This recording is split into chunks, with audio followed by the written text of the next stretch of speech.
Again, 3 months in a row. Not gonna go away? Yep. Making do it until you get it right. Do you want me to click for you, so you don't have to go back to this? I'll click. All right.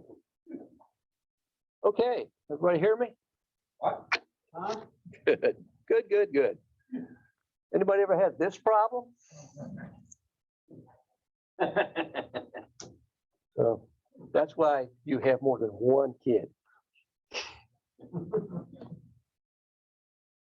Okay, does the mouse not work? There we go. All right.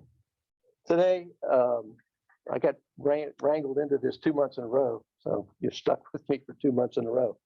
Today, we're going to talk a little bit about lines and offsets. And I'm going to touch just a little bit, or really just hit some high points on what you can do in creating lines and using the offsets to help you, in a lot of cases, build models that a lot of people say can't be built, or let's just say can't be built.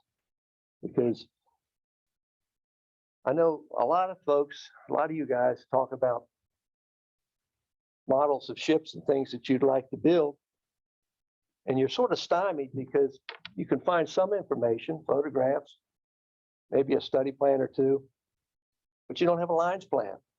You don't know how to get to something that resembles a lines plan or what to do. And you're not willing to maybe go out on your own and carve something with no guidance.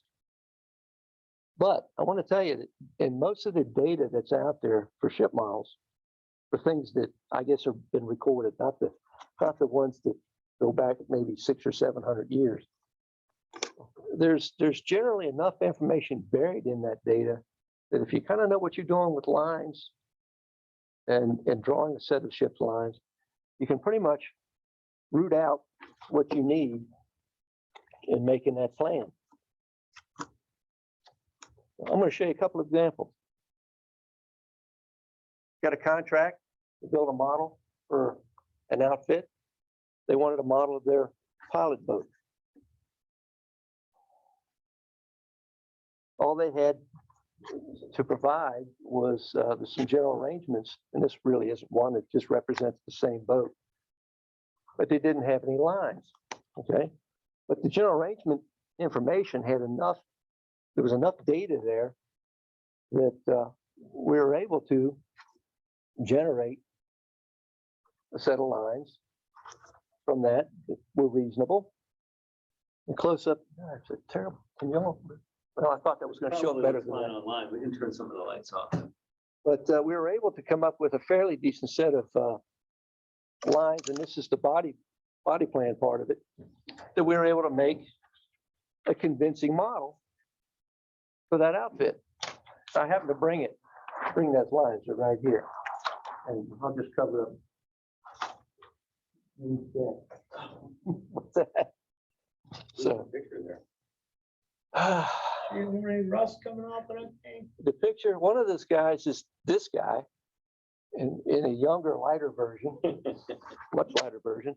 The other fella was the landlord. I think he said, "Get that out of my house." No, he didn't. I've actually forgotten his name, to be honest with you. This was back in, I was pointing out the other. we're talking 40 years ago. 40 years ago, the guy had even had hair at the time. So, but anyway, that's one example we were able to do. And then later on, there was another person that said, "I'd sure like to have a model of a tugboat that I'm very familiar with." And I said, "Well, let's see what we can do." And he provided study plan again. There were no lines. So I was able to take the study plan. This one's a little bit more information. And the profile view gives you the center line shape of the hull in a profile. There was the shape of the deck, the upper deck. And then if you study this one down in here, you can pick out some offset information, points off of center line, that allow you to start building the lines plan. All right, and I was able to take that information and create a set of lines. And then produce a reasonable facsimile of that ship.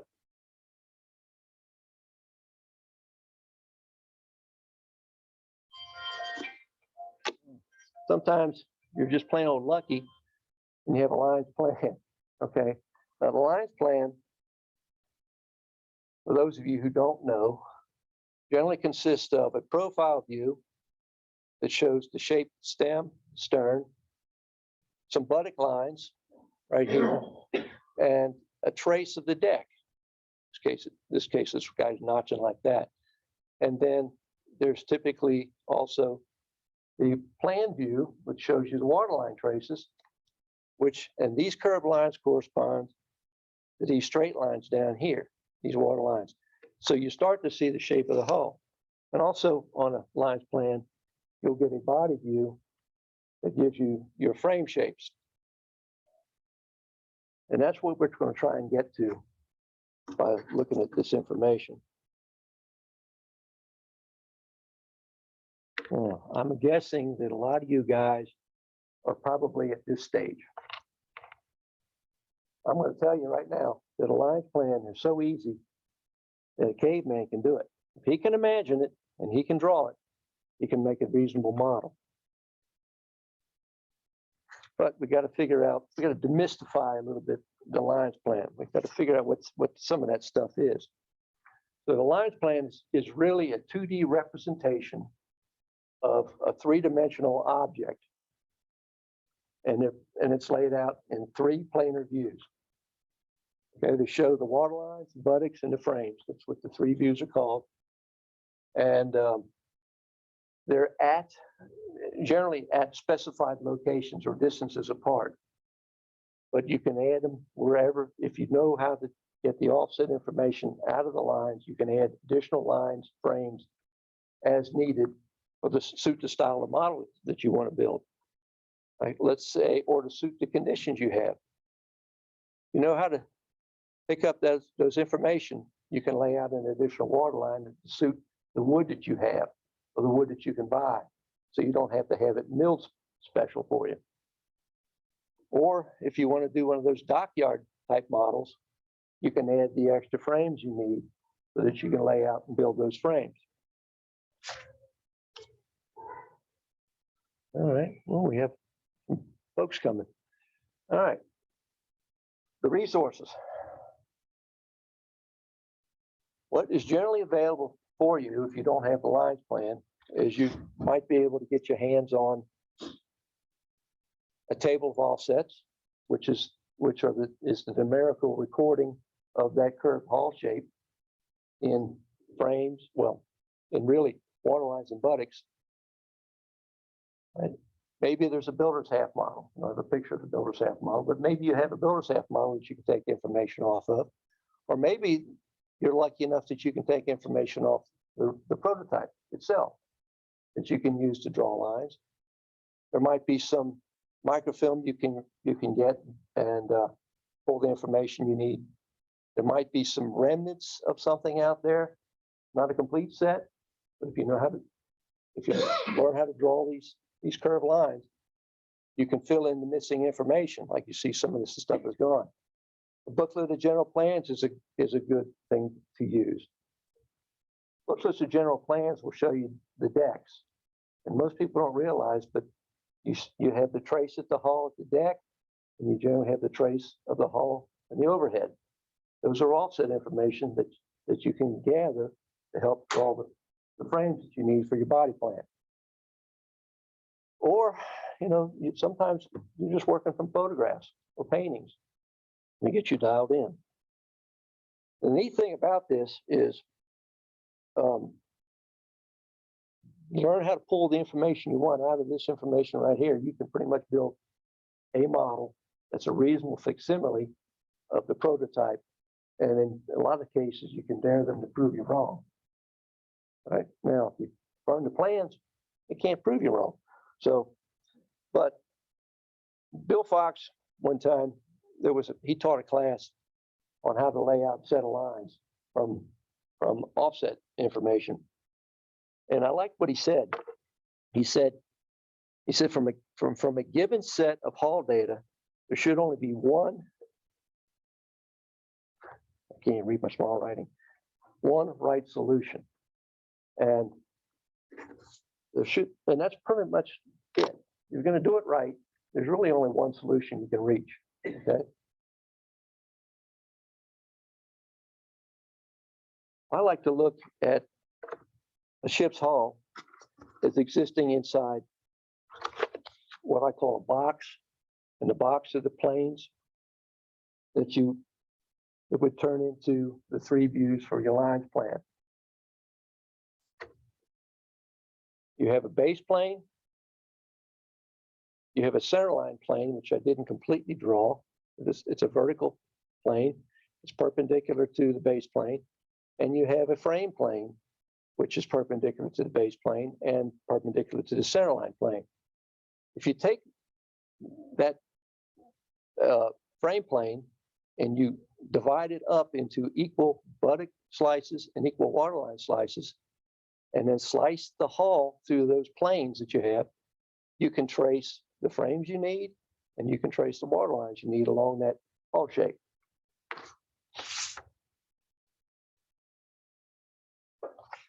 All right, now that's called orthographic projection in drafting terms. Orthographic projection being ortho, coming from the Greek, I guess, which killing bugs and weeds, and the graphic, I guess, is with extreme prejudice. I know, bad joke. So, but it's really not right. Orthographic projection means looking at something using right angle planes. And perpendicular projecting planes is a way of saying it. So in lines plan terms, you have an end view or a body view. And where's the coming up?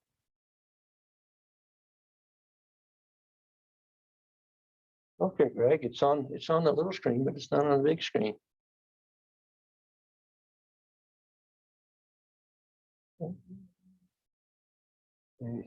Keep clicking.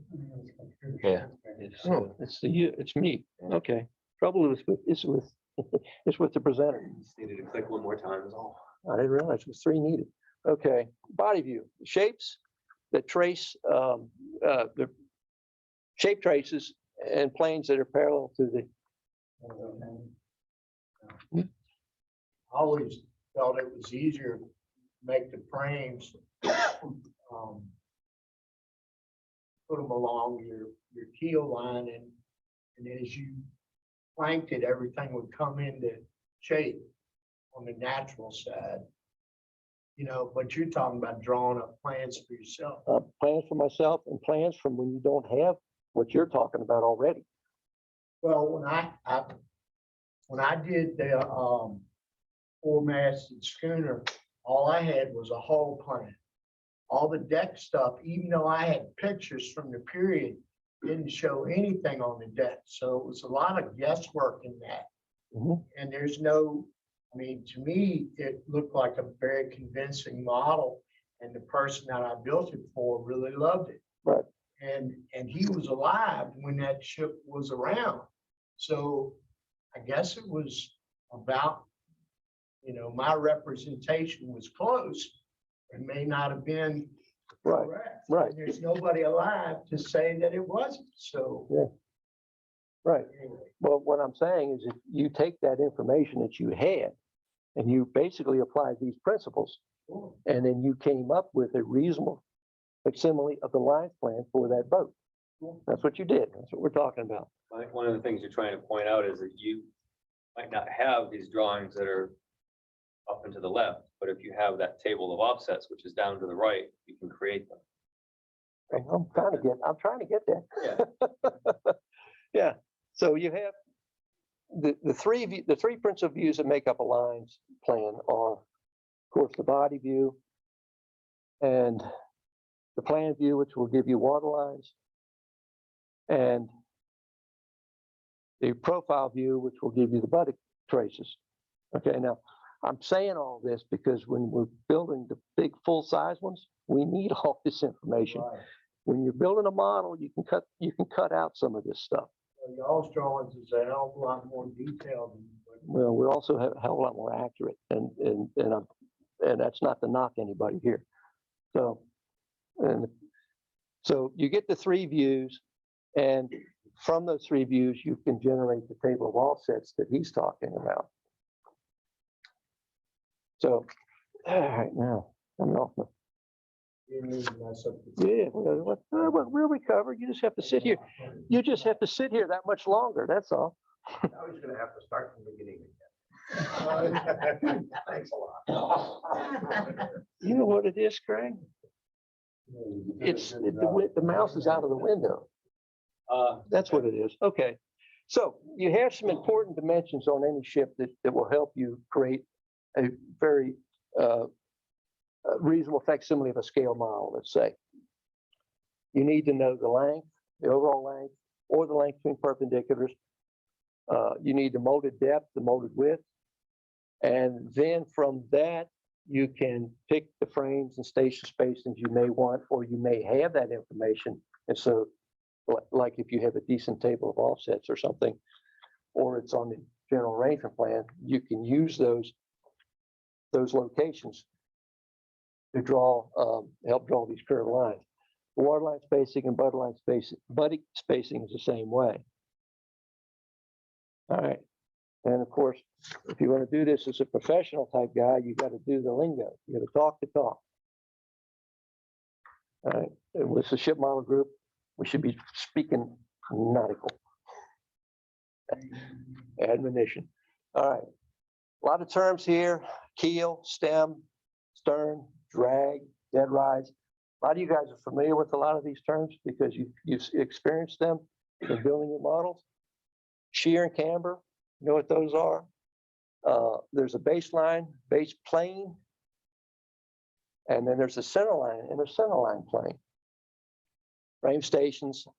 If we talk about ABL, we're talking about above baseline. Those are heights. We're talking about OCL. We're talking about off center line. Those are half widths. You have molded dimensions, which comes in real handy because you really want to know what side you're going to put your material on when you're building your boat. All right. So all your offsets taken from an existing boat, so they might be on the outside of the hull material, which means you're not at your frame, so you're not at a molded dimension. A molded dimension is just to a non-thickness plane, and your wood or your steel or whatever the boat's made from is going to go away or towards, that dimension, depending on which way it's called for, and some others. All right. Now, table of offsets is if you're fortunate enough that you can get your hands on a builder's table of offsets or the returned offsets from the loft or however you want to call it, you're going to have the dimensional values of all of the intersections of all the structure and the defined water lines and buttocks and frames that make up that hull form. All right, a good table of offsets will have a nice index page, and that just mainly helps you get through the book faster because they're generally these good sized books, not like this little page, this little guy right here. All right, but in the table of offsets, you'll have a stem profile with some dimensions, so you can draw an accurate stem trace. You'll have a stern profile with some dimensions, so you can draw an accurate stern trace. They'll give you the molded heights of the decks, where they are. And it's good if you're working from a general arrangement plan, you know how high these things need to be above the baseline if you're going to lay them out and get some offsets to generate your water lines. And then you've got half widths on heights and heights on half widths. That's how we say it in the business. Okay. Half widths on heights will give you water lines. Heights on half widths will give you buttocks. All right, this is when it gets a little weird, I think, or weirder. Some theory.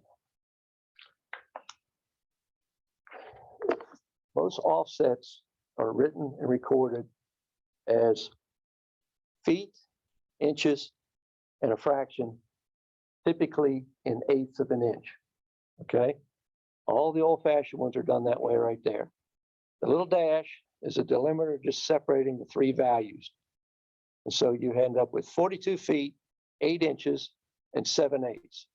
Now, if you see an offset that has a little plus out here on the end, that adds a 16th to the value. Right? Offset tables that are generated today typically come out in 16ths or decimal inch or metric, mainly because we have the computer, the machine that can generate these things a whole lot faster and give us a whole lot more fidelity in the numbers.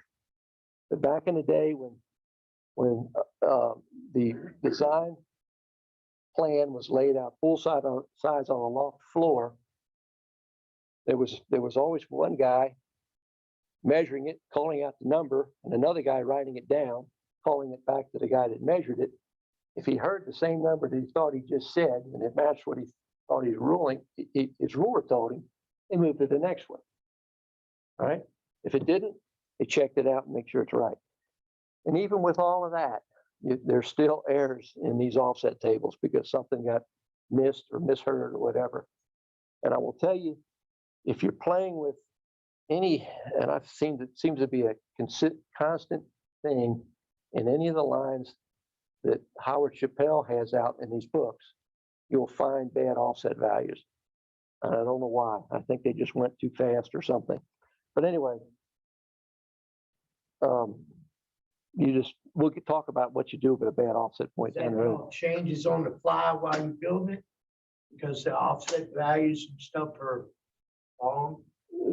Sometimes you have to report back that they need to be changed or you change on the fly, but you don't change outside the parameters of the boat. You're not taking off going down some alley way. You're going to change. There's things you can do within the section that you're working in. I'm just saying, if you're looking at, you're building a frame for the boat and it's not wide enough to make it straight down the side, then you make a change on the fly. Well, I'm going to tell you, if you're at that point in your process, then your lines have got a problem. Okay? Yeah. I understand. So, But if you're building them by these drawings, by these measurements that somebody has drawn up, and all of a sudden you get there and you're going, wait a minute, this isn't going to line up. You need to make a change. Is this as built or? we'll get there. We're getting there. Is this as built measure? Those are returned offsets from the loft floor. Okay, so that means that's what they built to. You'll see what I'm talking about, Marty. Okay, so I'm outside the window again. All right.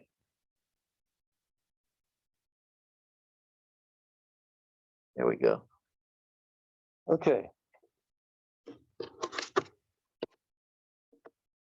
If you're working with offset values and you're drawing your lines full size, okay, you really don't have much of a problem. You're going to let a point go like you're talking about.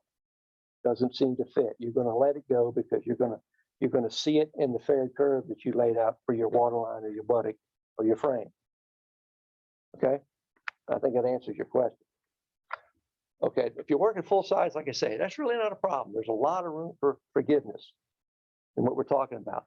But as you start to get down to the size we build models in, the margin for error increases exponentially. That small level of error suddenly stands out like nobody's business. If you get your hands on original sets of lines and an arrangement plan of a drawing, what you typically will find is the lines plan is drawn at a lot larger scale than the rest of the plans, and that is to minimize the error that you're talking about. Okay, a lot of times they're not. A lot of times they're the design lines or the plans you have are at a standard scale. I just picked a scale, 1 to 48, where a quarter of an inch full size equals 1 foot. And the smaller the scale that you're working in is, it gets to be a lot harder to resolve point intersections when you're laying out offsets and trying to figure out whether or not that offset's good, or is this offset good, or my line's not fair. Okay. And also, the smaller the scale, the more important the pencil line becomes.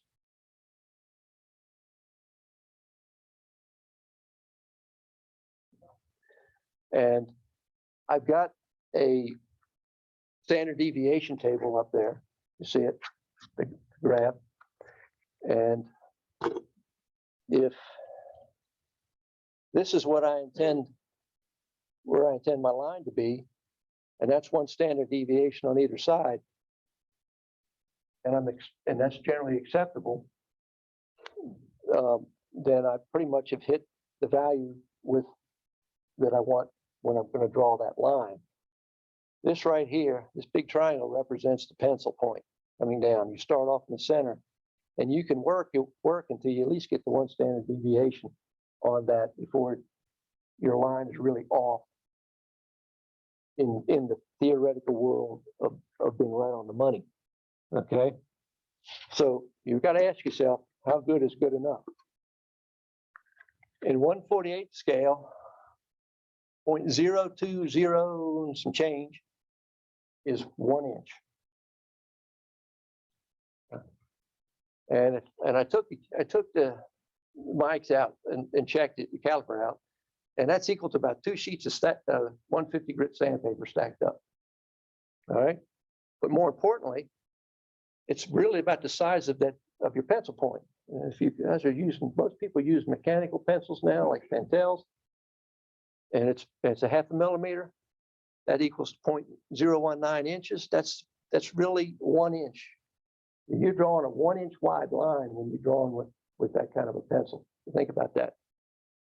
So if you lay out your lines with that pencil, and then if you cut that line with a bandsaw and you don't split the pencil line like you should, and if you glue up the lifts in the block and this thing they slide just a little bit, and you carve it and to lifts that you laid out with that pencil and all that fun stuff, and you sand it smooth, you could have a possibility of a stack up of errors, maybe equals 5 times that. And that's 3 inches in that scale, which is a 16th of an inch. Is that good enough, or is that not good enough? Okay, I've thrown it out there as a theoretical thing. Most folks will take and sand the hull till it's smooth. They gave up on the templates a long time ago. It's very pleasing, and no one's going to measure it, check it anyway. Okay, but if you're building full-size boat, all that stuff starts to really add up and mean something. But I just throw it out there just so that you can see why you want to try and be as accurate as you can when you're laying out your lines.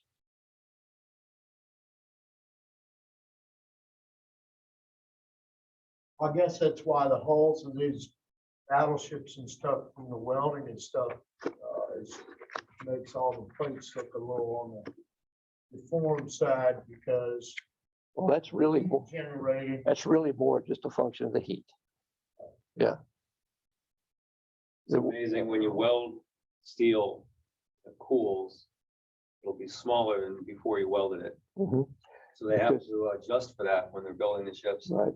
If you didn't adjust for weld shrinkage, your 1,000-foot long ship would end up being maybe as much as a foot shorter. Yeah. Just from weld. For shorter. Plus, the answer is the hungry horse look Yeah.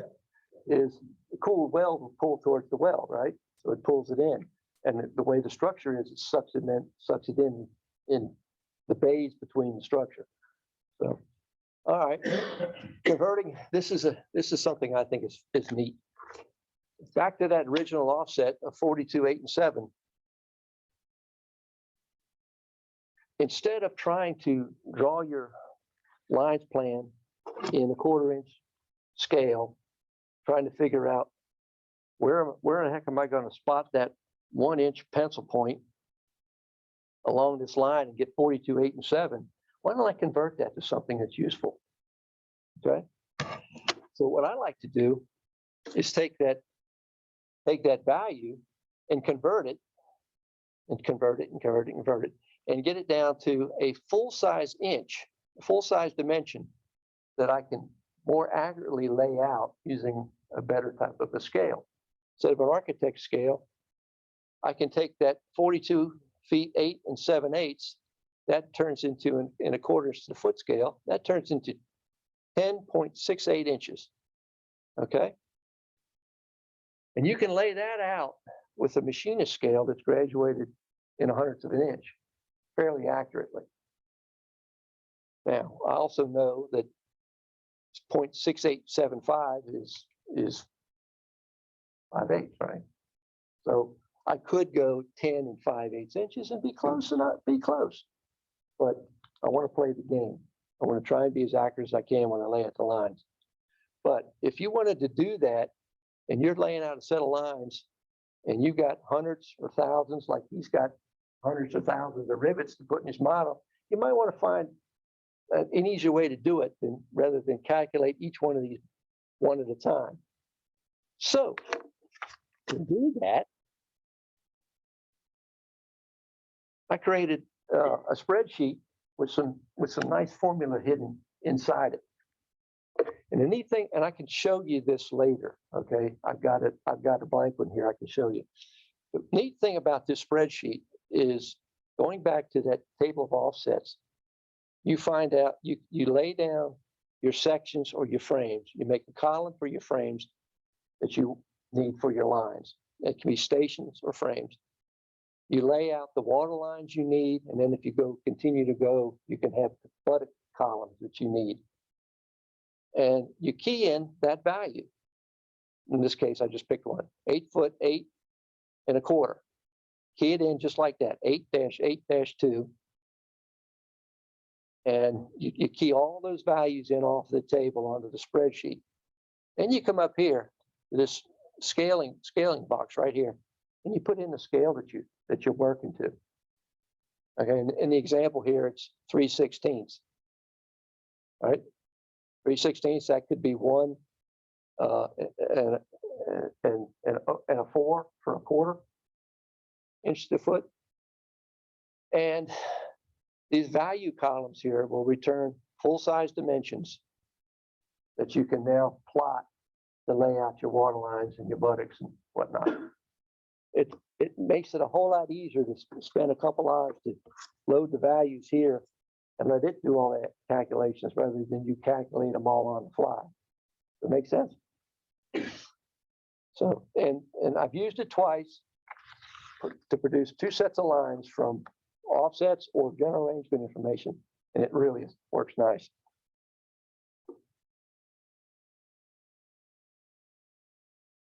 All right, there's another little weird thing. When you're trying to, you're just going to spot offset points, the red dot for offset points. When you're trying to pick up an offset point from a set of lines, let's say, you want to try and pick the one that's in the view that gives you a fairly decent square crossing of lines. It's kind of easy. It's kind of easy to be real close to that actual intersection point and get a decent point to use for your fair curve. If you have crossings that are long like this, really small angle crossings, you may want this spot, but you may get that spot or this spot down here just because it's hard to see exactly where that intersection should be. If you think about 2 of those 0.5 millimeter lines crossing each other, you can start to see how that error can grow. And I'll show you why we'll do this later on. So now you got all that theory out of the way and whatnot, and you got what you need. Now it's time for us to start doing some lines. So what do you need? You want a flat surface to work on, obviously. You got to decide what kind of drafting medium you're going to do your work in. You can do it on, you can use paper. You can use a plastic vellum mylar. You can do what the full-size boat builders do in a lot of places. They just do it right there on the wooden floor. Or there's people that will lay down sheets of painted plywood to do their lines. You just need some kind of you need a drafting medium and then it needs to be on a flat surface, or it needs to be a flat surface. You need a couple of lead holders. You need a good straight edge, a nice long straight edge. The applicable scale, in this case, I'm showing that machinist scale marked off in hundredths, and I'm laying off of an offset value here. An eraser that's compatible with the lead and the material you're drawing on, duction splines, and some other drafting information and tools to do the operation. All right, now lead holder. I said you needed two. You want to sharpen one to a point, and that's for picking up spots and just ticking them. And then you want to sharpen the other one to what we call a wedge point. Anybody familiar with the wedge point? When I say wedge point, I see two hands, three hands. And instead of sharpening your pencil, your lead to an absolute point, what you do is you just sharpen two sides of that. And so it literally looks like a wedge. And what that allows you to do is it allows you to pull a line of some kind of thickness. It should be finer than that standard deviation line we talked about earlier over a long distance without the line getting real fat. That's the reason We're breaking. are you heavy-handed? If you Yeah. put it down to a nice fine tip, Yeah, it's hard to. yeah. There's a, what's that? Yeah. 6/8. Well, get it down here at the bottom. So you want to do the wedge point, and he's right. To do that. The hardness of the lead matters on whether or not it's going to break or not, and how long it's going to stay sharp. And that's the sharpening point, the technique to sharpen that. And it really what we have is the old Draftsman sharpening pad, and you just one side, flip it over, other side. And if you don't break it, I broke a bunch, you end up with a nice wedge point. Angles of attack, okay. You want your pencil to lean into your scale when it's laying on that flat surface, because you want to mark it there. You don't want it marking somewhere close. You want it marked there. And also when you're pulling that long, fair line, you want to lean the pencil into it when you're pulling, okay? You don't want to push the lead across there. You want to pull it. Now, you mentioned leads. All right, if you're working with paper or on a board, I would say that something like HB2H, something like that, a number 2 pencil would probably be just fine. Carpenter's pencil would be fine. If you're working on some kind of film or mylar, you want to use E-series, Ks, this number 44 type pencils, something that's compatible with that kind of medium, because they won't smear when you're drawing. It's the big thing. Because I'll be honest with you, you can look at that one I laid down here. They get to be a kind of a mess after a while. You get oils from your hands, all sorts of things, erasing stuff, graphite, you name it, gets on there. All right, so then you want to prepare the sheet that you're going to work from. And,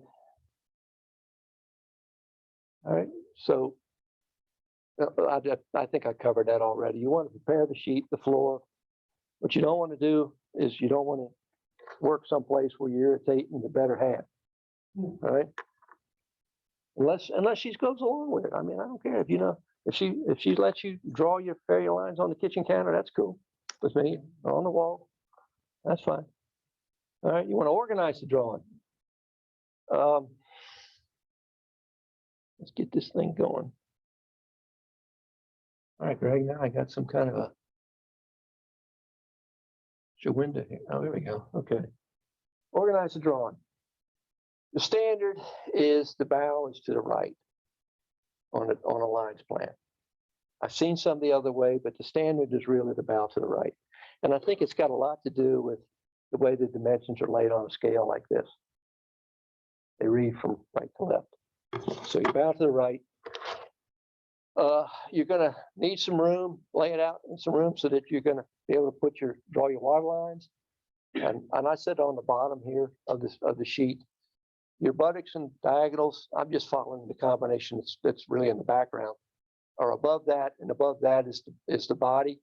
The body, they don't have to really be in that arrangement, but it's nice. And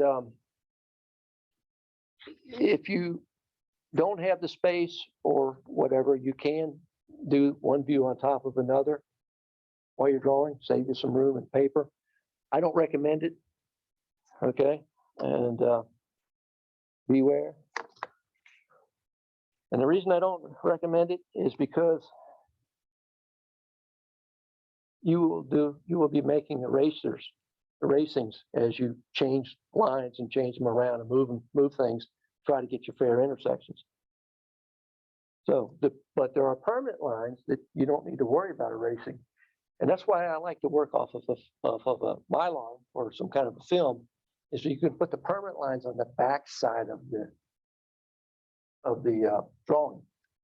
That way, when you're working on the front side, drawing your frames and your water lines and your buttocks, and you have to make erasure marks, you only erase that, and you don't erase the grid that's behind it and all that other thing.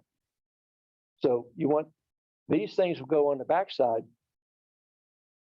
of the sheet, and on the front side, of course, will be the lines and stuff, the water lines, buttocks, frames, stuff that you are going to probably make some erasure marks on.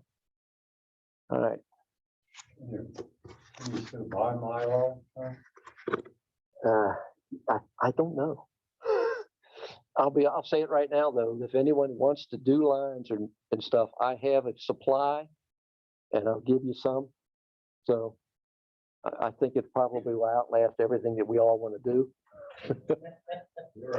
So. Rolls of Mylar because people use it for sales and video control. Okay, but it's how expensive? It's not? Okay, but you did find some? You get it through Amazon still. I just. Oh, there you go. Google it. Yeah, you can buy it, but I'm just trying. I'll save you $1 if you want. 3 or 4 feet or whatever, 6 feet. Let me know. We'll cut you off some. 3 feet wide by 8 feet. Okay. All I know is the stuff that I have is very dimensionally stable. So, all right. We're going to go through an example of drawing some lines here. All right. You want to draw the baseline, first line.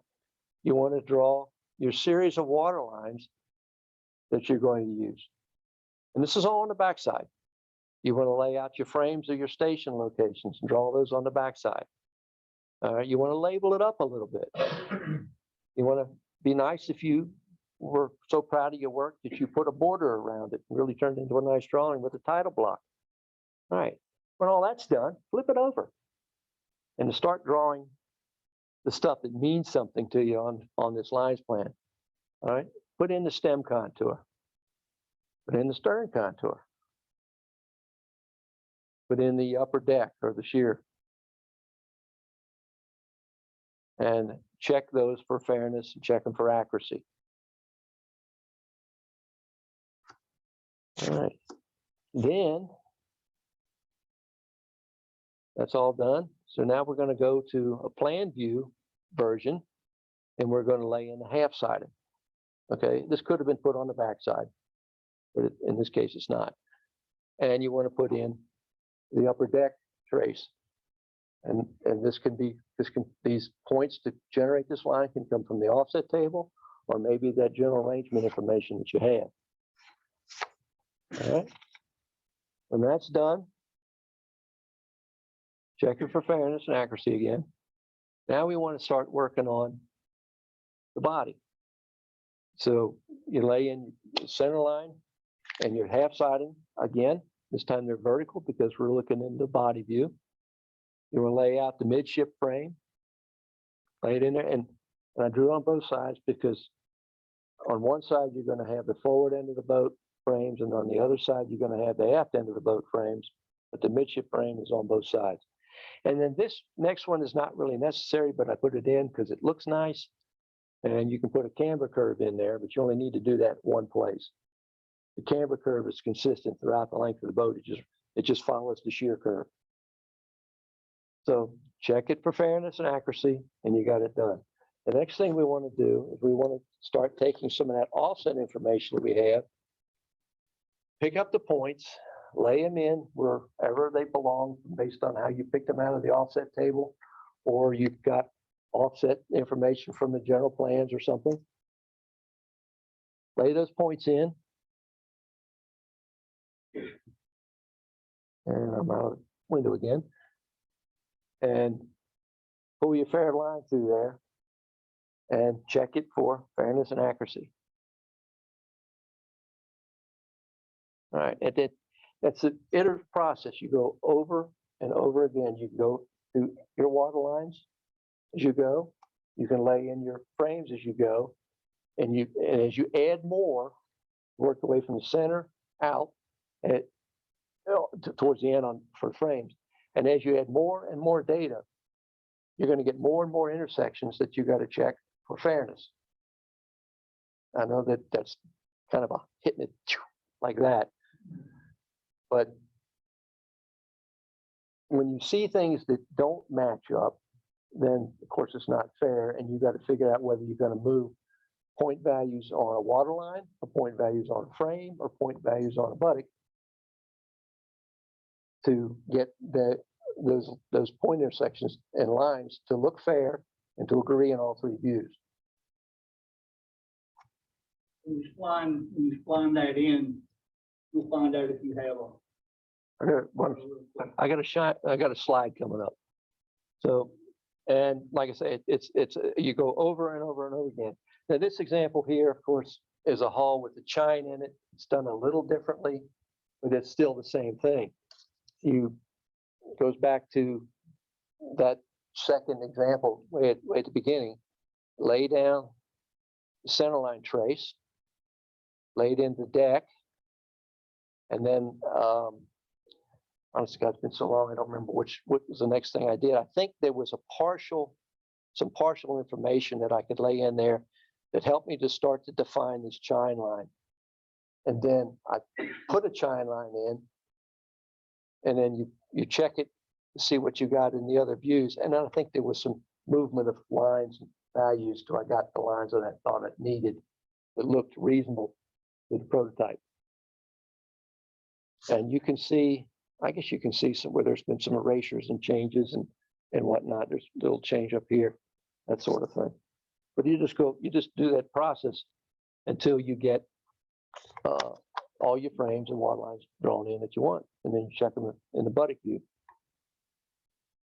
Now, something called a tick strip, which is nothing more than just a strip of paper.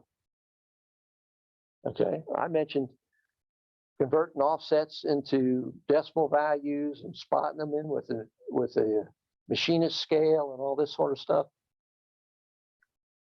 If your source information or you're working from an established set of lines and you need to add more value, say you need to add a water line to what you already have, and the data you have is already in the scale and sizes you're working from.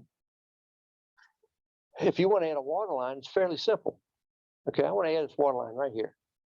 I got the body, and first thing I do is draw a horizontal line that is at the height of that water line that I want. And I take the tick strip, which is just a piece of paper, okay, and I lay it real close to that line, and I pick up the intersections of each one of those frames and mark them on the tick strip. Okay, and now have all the half widths, well, and also you want to label it up. So, okay, I'm adding water line 3.5. That's my center line. You can mark what frames those are. But now what you have is offset information from the center line plane out to where those frames intersect that water line. Got some new offsets. Take that over to the other part of your body plan or your lines plan, and you start marking those half widths in the plan view up here because I'm adding a water line. And when you've marked all those points, you can pull the new water line. Okay? Seem reasonable? Fairly easy to do. You can also, if you wanted to, you can add an additional frame simply by doing the same thing. You want to put a frame. Let's say you want to put a frame right here. Okay, I need to put a frame between 7 and 8. What you want to do is you want to start getting some crossing information, and this is where this good hard 90-degree crossings start to make some sense to you. You want to find good crossing information. You want to pick up the heights and or the half widths at the crossings for what you want and spot them in. And then you can draw an additional frame through those points. And this is what the guys that build the dockyard models do. All right, now, how do you make those curved lines? There's something called, I call them ducks. Some people call them whales. Some people call them spline weights. I call them ducks. And I guess I call them ducks because the ones we had looked like ducks. Okay, so simple as that. We're not very creative. So a duck is a heavy weight with a bill on it that you use to anchor a flexible spline along a set of plotted offset points to pull a curved line. Okay, now, what are the odds that all those points are going to be just right to give you the fair line you want? Probably not, right? Okay, so you want heavy enough ducts that the spline doesn't push it off the mark. That's first thing. You also want splines that are flexible but stiff enough that they'll give you a good paired line without the points influencing the spline. Does that make any sense? So it needs to be stiff, but not so stiff that it won't make that curve, but not so flexible or small that it takes any curve you want. So splines can be made. We used Lexan splines. You can still buy some. They're not. I don't think they're very good. What's on the market, or you could just make it from strip wood. You make it from strip wood. Make sure your wood has got good straight grain in it. Any place you got a hard spot in that wood is going to give you a hard spot in the line you pull. So you don't want that strip wood to suddenly have a knot in it or something, or some place where it's kind of changing grain on you. So, and what you do is you've got a series of points that you've picked up, and you put a duck on every one of those spots, and then you start picking up the ducks. And what's going to happen is that spline should be stiff enough that it's going to move if your line's not fair and give you a fair line through the remaining points that are there. And what I'm not showing is you need some additional pass to anchor the thing. But you want to pick these ducks up such that they move. And in the example here, you can see where when the duck was picked up, it moved a little bit and gave us the fair line through those points. Make sense? That what you're talking about? All right. Now, all that other stuff, don't worry about. These ducks in the road. Probably. Get your ducks in a row. So, let's see, that's it. That's really it. I just wanted to cover the high points and sort of introduce some of you guys to this. It's, a lot of you guys have already done this in forms like you talked about. There's a lot of ways to get to that shape.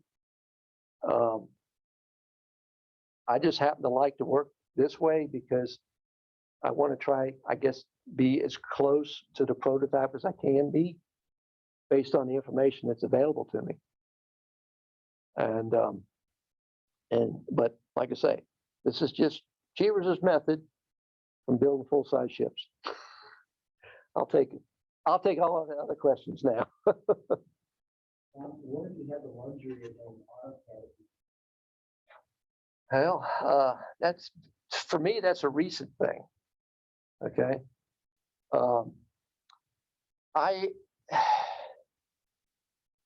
I'm not really fully versed in how to control the splines in AutoCAD. I find that the routine will go through any set of points I want.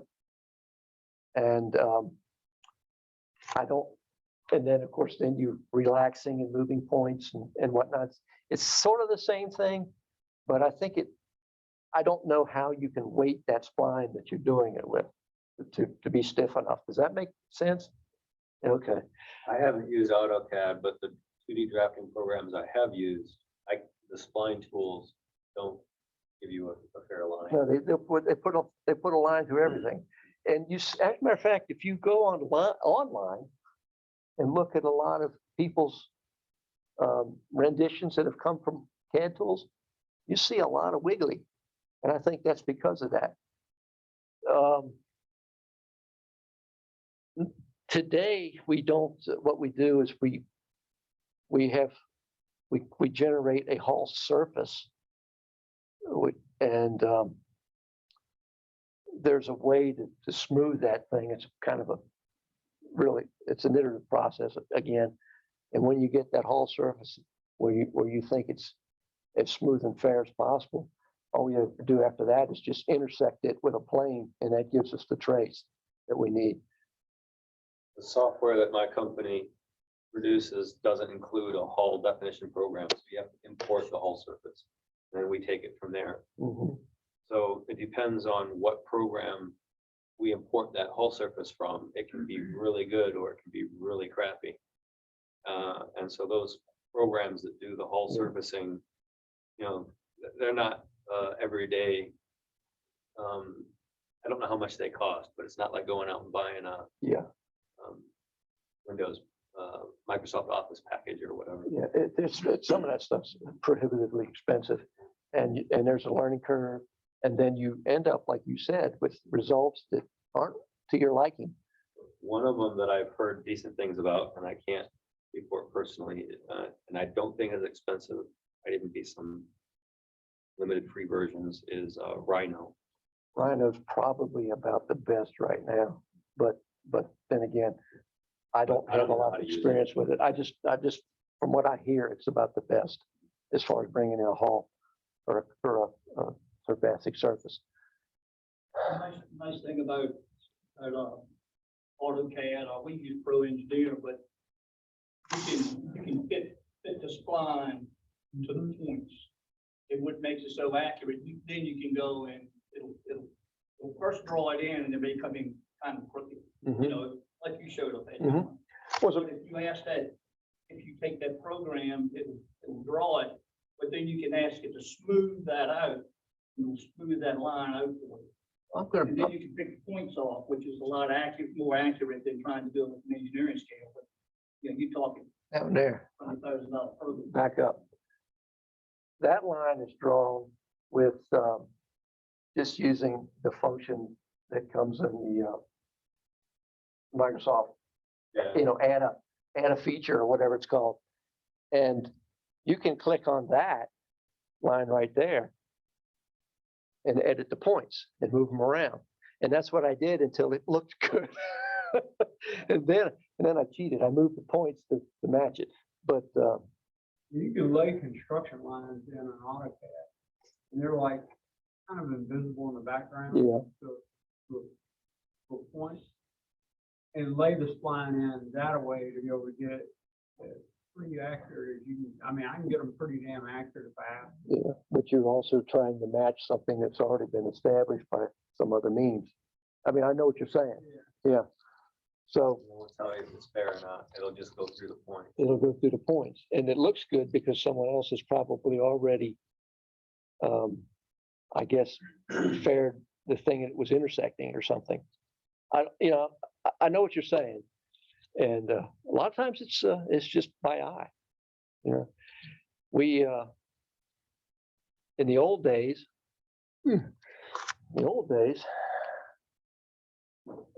before we had CAD tools, there was a lot of localized fairing, to really answer your question from earlier, that went on as we did each section of the ship, even though we had a table of offsets and everything else, because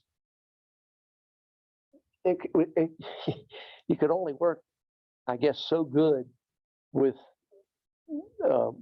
what's available for the tools.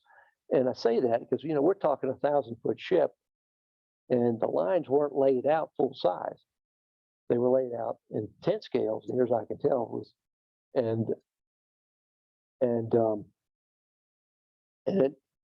some of the frames and things weren't the fairest things in the world. So we just locally fared through that area as we were making the molds and all for that section of the ship. And that's the way we did business. Nowadays we work and everything is trimmed to that surface, and we haven't touched a thing like that since. And I'll tell you this, I've always made it a point that right before they flood the dock, go down, stand at the head of the dock and just look down the ship. Okay. And we used to go down later in the day when they had the lights down in the dock. And I'll tell you, the older carriers that were done the old fashioned way, you could look at the shading of the lights on the hull, and you could tell there was just every little bit of waviness going on. Okay. Sunlight, you never saw it, but you could see it by the shading of the lights. When we refaired the hull to come up with a hull skin on 77, which one is 77? The Bush. We went down to the dock right before they flooded it and took a look.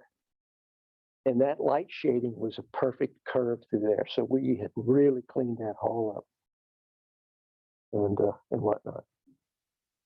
That was a proud moment right there to know we improved it. Explanation on terms again. You just refer to fairness. Curvature matches the offsets, or is it a nice continuous? They work hand in hand. You want the curve to be a nice continuous curve, okay? But it also needs to match the offsets. Then that's why I said that you're going to find that there's some offset values that aren't right. They weren't recorded correctly. That's the lifting up of the duct that shows you whether it's fair or not. So you can force that to go through the points, but it's not fair. When you're Right. talking about the offset values, and you said some of them have a plus, don't some of them have a plus or a minus? It could go either way. I actually have seen some with minus on it. And when I gave this talk is actually two talks from years ago that I put together as one. And when I gave this talk last time, I actually talked about there being minuses because I remember seeing minuses in an offset table. But I sat there and thought about that. I said, well, you know, that's cool, but that's sort of like not a 16th. It's like just a nudge. And it's like, well, I said, you know what? I'm not even going to talk about that. But yeah, 5 plus and a 6 minus do the same thing. You probably should have a Right. convention of right. always adding. And so the convention, I think, should always be add, but I've seen it as a minus, and it was explained to me that, well, that's just a nudge. Nudge. 30 seconds. Yeah. So for the people that are using these to pull off frames that aren't at the drawing sections, it's often quite helpful to use the build sections, the ones that they draw diagonally. Did any of your drawings show that. Yeah, actually, the one plan a lot earlier had, let's go. At this point, I don't remember where it is, but, I'll find it. It has to do with getting closer to a 90-degree crossing. Yeah, I didn't, I went the wrong way. I didn't go into diagonals. Which is, gives you a good crossing, like he says, but also is a check of fairness. No, this is what I want right here. This one has, in this upper view where you see the buttock lines and the shear trace, you see 3 diagonal lines here, diagonals. They're taken, as you see right there, through the body. And that's a real good check of fairness. And if you look at maybe that third water line up where it crosses the frame, you know, that angle is, Mhm. you know, And that's actually a good point, because that's actually a good point. If you were, I'll go the right direction again. If you were down here and you were adding that, going the wrong way again. If you were adding that frame, there's a lot of junk here. Jeez. Right there. If you're gonna add a frame in there, and you were concerned about whether your crossings were gonna be good or not, when you run up through here, throw a diagonal in there.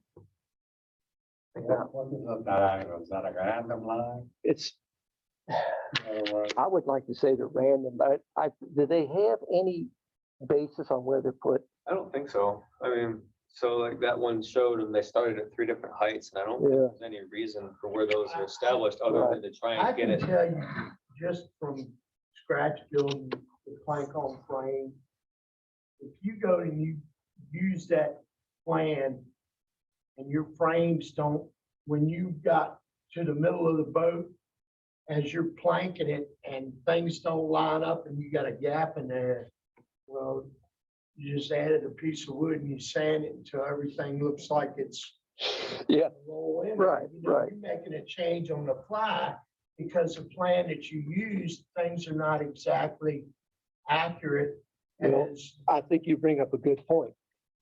I never trust anybody's lines unless I've gone through them thoroughly, because I find a lot of lines that are out there aren't worth a damn. They're just not fair. And then you're gonna end up with what you talked about. You're gonna get along, and you're gonna get into that point, and it doesn't lay on the frame because they're not fair. For an example, the Portuguese boat that I built, the drawing had maybe 10 stations, 10 frames. They're not real frames, they're drawing frames, Mhm. but I had 40 frames to cut. So I had to go through this process 40 times. And they didn't all match exactly. I didn't trust the drawing, I didn't trust my interpolation of the lines, but it got me close. So that I could do the minor adjustments, and I Yeah. paired the outside of the frames once it was on the jig, and then cut away the inside. Yeah. But I needed to go through all of that to at least get close To to. get where you it's in the supposed to be. ballpark, right? Yeah, and when you're at the ends where the curves are coming in, you start to realize you need to add a lot of planes in there to really pick up enough points to accurately pull your lines around those curves, like he's talking about. I'm getting it. I mean. Yeah. Getting back to the subject. Let's say if I were to pick a diagonal here, I would just start at this point here, Yeah, why not? with 45. 45. And then maybe one up, It's essentially a random thing.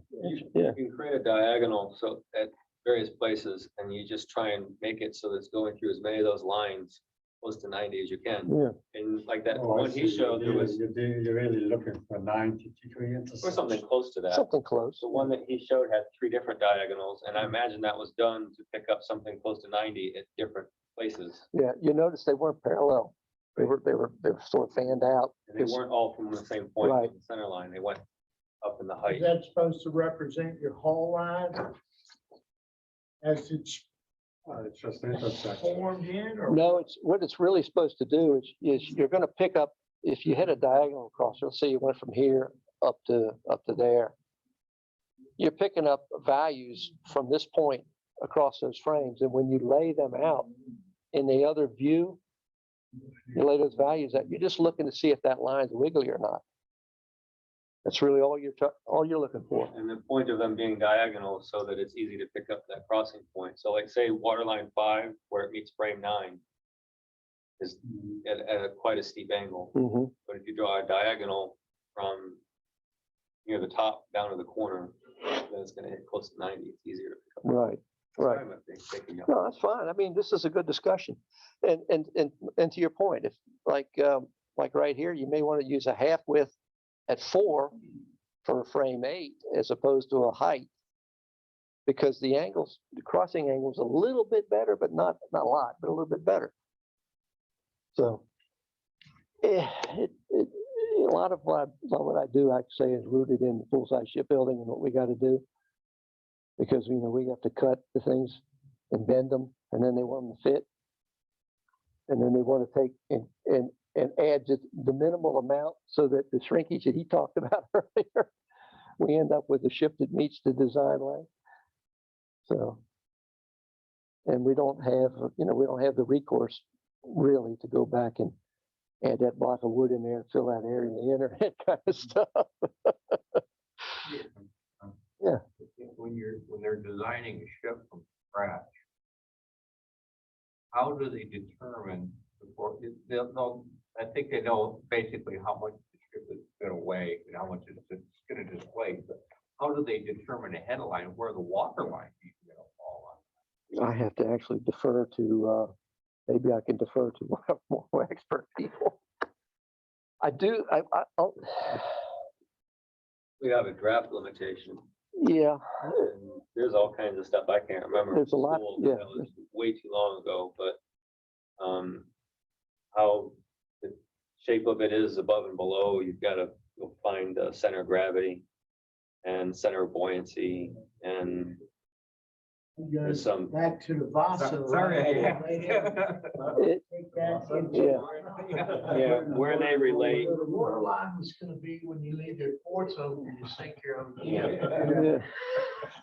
But where the center of gravity and the center of buoyancy relate to one another determines, like, when it rolls over, is it gonna keep rolling over, or is it gonna come back up? And then how hard are your bilges and all that Yeah, sort of thing. There's a lot that goes into the shape of the hull.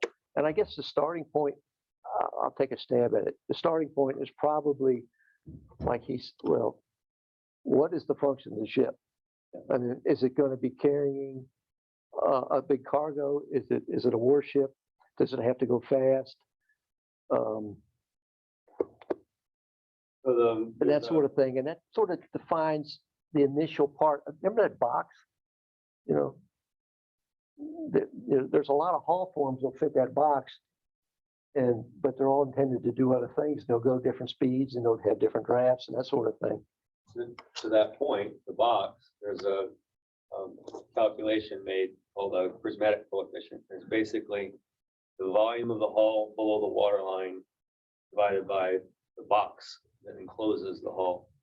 So a super tanker is going to be something like 0.8. Mhm. And a destroyer that has to go fast is going to be something, I don't know what, but Yeah. like 0.5. 0.5 or something like that. And those Yeah. numbers could be off, but the point is much smaller. Yeah. And people will have in mind from past experience what it needs to be. Yeah. So they'll be doing that calculation. If they fare out their lines and do the calculation, then it comes out to be 0.6. They say, oh, this thing can be too fat, they'll narrow it up. Yeah. And, Then you have to be able to fit the engine inside it. and then if you take it back to the old timers, guys, they knew from experience because they put their butt in the seat and took the boat out all the time. They knew that this sort of midship section is going to roll a lot. This one's going to snap roll. This one's not going to roll hardly at all. And they just incorporate what they need based on their experience and end up with a hull form that they need that will suit what they're trying to do. Now, as far as, like you said, how much it weighs? You said, how much is it going to weigh? Well, I would say they probably have an idea when they're building the placement, size. Well, Yeah. I think that there's, I'm searing up some old stuff here, You go back to the clock, you go back to some of these coefficients that he's talking about, and one of them will give you an estimate, I think, of the weight, that sort of thing. Yeah. Well, Well, maybe not so much that, but at least the weight. you'll have, it's a loop, it's a design loop, right? Yeah. So you start out, with the design, you know how much freeboard you want be in the sea, not get swamped by the seas. And you know how much equipment you're gonna have. Mhm. I wanna have this much cargo capacity or this many guns and radars and whatever. And you'll do an estimate of what you think the weight will be. And then you'll draw it out and you'll find out that your water line's too high or too low, and it's a Yeah, loop. It's a- yeah. I can show you the design spiral that he's talking about. But I don't have it handy. You know, my wife's daughter takes the cargo ships that they put the containers on. She's the one who manages the weight of all the containers and where they go on, how they stack them on the ship, so it isn't heavy to one side or the other where it won't flop it over. And the other challenge they have while they're doing that is to stack them in a way that they don't have to pull too many out from on, when they get to the next port, next one they want, not at the bottom of the stack. Right. Yep, that's a tall stack. Anything else? We can wrap it up. Yeah, I do. Yeah. It's not really related to this, but sort of. Bilge keels, you know where they usually go and what, a bilge keel. Yeah. Yeah. Is that the right term? Yeah. They come out the side. Yeah. Probably at 45 degrees to that. Typically, So most ships these days are flat on the bottom. They have- typically they come from this spot right there, up 45 degrees. And they run in that plane. Yeah. going out. Yeah, they go straight. I mean, they look curved, but they go in a straight. Yeah, but they're straight in that plane. Yeah. In other words, 45, go 45 up. Okay. All right. I'll go the right direction this time. Oh, I know what you're saying. Is that above the water line? No, I got a picture. I didn't even know that. Keeps you from the hole. Oh, Hang on, I got a picture that shows Bill's keel. I see it all the time on there, but I don't know exactly where. Oh, there was a lot of stuff in here. They go in a straight line or they try and Well, match I need the something. bow wave or the hallway? There you go. Yeah, usually it's somebody else. This time it's me. I'm just gonna do that. There you go, Henry. Bill's keel, Yeah, right, right there. yeah. Interesting thing about the Bill's keels on this model, now you got me started, is that matches the design information that we had to put a Bill's keel on there. But when the Virginia pilots had this boat and used it, anchored it off of Cape Henry, it was just tied to a buoy. And it would sit out there and it was subject to the weather. And they said they called it the watermelon. And the reason they called it the watermelon is because those bilge keels were snapped off years before and they never put them back. So that thing, there was nothing to dampen the motion. It just rolled like crazy out there. Like a submarine on the surface. Kind of. I think those dihedrals might actually help them a little bit, but The reason I brought it up is because I read something not too long ago. I'm sort of interested in the last days of sail because I'm interested in it. Don't do anything like that. Last days of sail. And I read that there was a fairly famous four-masted bark called the Archibald Russell. Was, I think, the last four-masted bark built on Glasgow on the Clyde there. And it turned out that she apparently had bilge keels, which is not common on any of these four-masts. Apparently it's stuck one on now. okay. And it just would seem odd to look at one of these four-masted barks to have a bilge keel. Yeah. seemed like to me that flat bottom would have helped it a whole lot. more. No, Yeah. These warships, they all have bills. Well, this guy here, this one didn't have a flat bottom. No, fancy. Yeah. All warships. This one, Henry, there's Henry. There's the trace right there for the bilge keel. Right there. And you see how rounded that boat is? It's got dead eyes. So you would roll. It's actually not quite a warship. Well, I don't know. You got calibrated eyeballs? What do you think? Yeah, they're pretty good.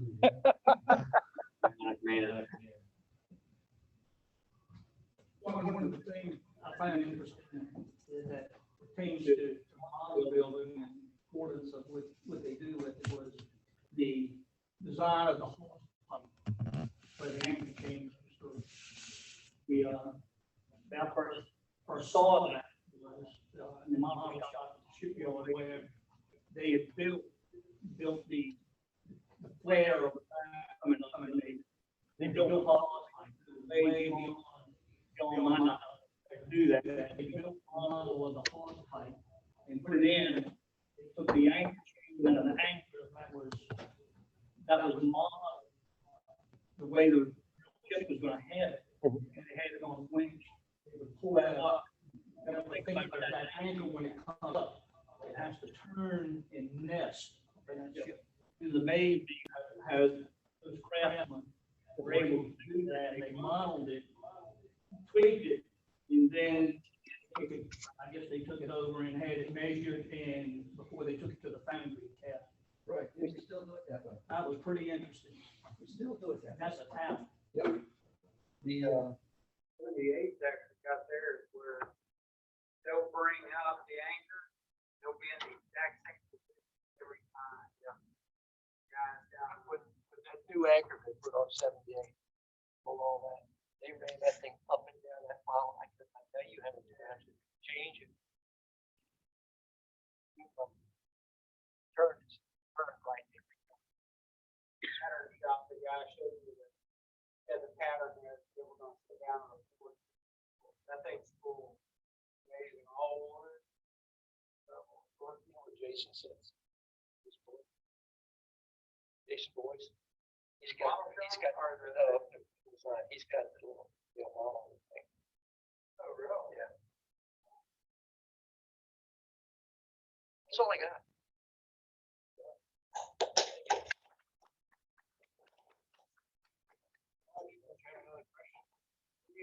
No, sir, I'm done. I'm finished turning up the ship for the day.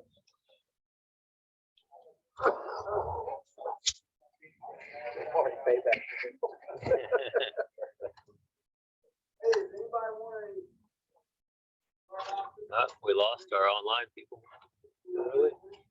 I don't know. They must have turned the hell out of it. I don't know. That's a weird discussion.